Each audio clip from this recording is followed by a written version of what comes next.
తెలంగాణ ప్రజలందరికీ నమస్కారము.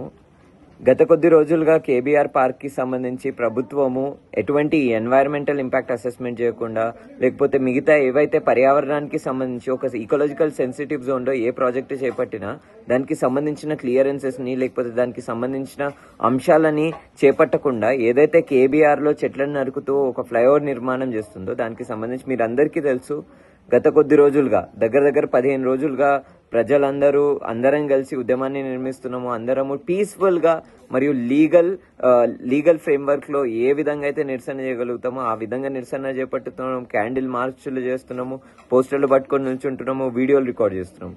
ఇదే టైంలో మా మెంబర్స్ కొంతమంది, అది విజయనబావి కానివ్వండి, లేకపోతే విజయ్ రెడ్డి కానివ్వండి, మిగతా అందరం కలిసి సేవ్ కేబీఆర్ అనే ఏదైతే ఉద్యమాన్ని నిర్మిస్తున్నామో వాళ్ళు నిన్న ప్రతిరోజు అర్ధరాత్రి చెట్లను నరుకుతున్నప్పుడు మాలో ఉన్న కొంతమంది సభ్యులు అక్కడికి వెళ్ళి అక్కడ వీడియోస్ రికార్డ్ చేస్తూ అసలు అక్కడ ఏం జరుగుతుంది, ఎన్ని చెట్లను నరుకుతున్నారు అనే అంశాలన్నీ కవర్ చేయడం కోసం అని చెప్పి అక్కడికి వెళ్ళి ఏవైతే చెట్లను నరికేస్తున్నారో వాటికి సంఘీభావంగా కొన్ని పోస్టర్లను పట్టుకొని నిల్చున్న టైంలో, ఆ వీడియోలను రికార్డ్ చేస్తున్న టైంలో అందరూ వెళ్ళిపోయిన టైంకి ఒక వాలంటీర్ని పట్టుకొని, ఒక టీం మెంబర్ని పట్టుకొని పోలీస్ ఇల్లీగల్గా డీటైన్ చేస్తే దాన్ని ప్రశ్నించడం కోసము విజయ్ రెడ్డి మరియు మిగతా వాళ్ళు ఎవరైతే పోలీస్ స్టేషన్కి వెళ్ళిరో వాళ్ళని ఇల్లీగల్గా డీటైన్ చేస్తూ వాళ్ళు అక్కడున్న వర్కర్స్ని అర్ధరాత్రి డబ్బులు డిమాండ్ చేసినారు, వాళ్ళని బెదిరించినారు అనే అంశాల మీద వాళ్ళ మీద కేసు వేసినారు. అదొక్కటే కాకుండా నరేంద్ర మోదీ గారు కొద్ది రోజుల కిందట ఎప్పుడైతే హైదరాబాద్ విజిట్ చేసినారో ఆ రోజు నిరసన చేసినప్పుడు డ్రోన్ ఎగిరేసిండ్రు అని చెప్పి కూడా విజయ్ మీద కేసు వేసినారు.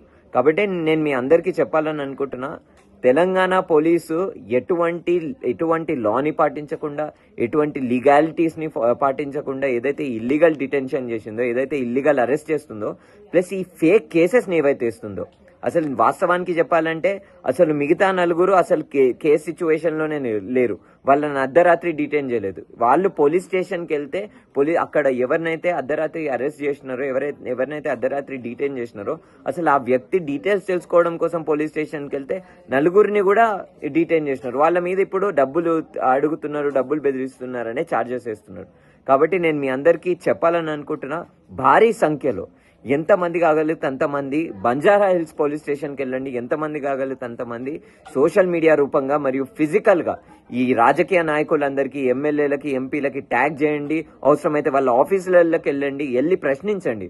అసలు ఎందుకు తెలంగాణలో చట్టాన్ని పాటించకుండా ఎందుకు పోలీస్ వ్యవహరిస్తుంది, తెలంగాణలో చట్టాన్ని ఉల్లంఘిస్తూ ఎందుకు తెలంగాణ గవర్నమెంట్ పాటిస్తుంది అనే అంశాన్ని మీరు ప్రశ్నించాలని నేను అడుగుతున్నా.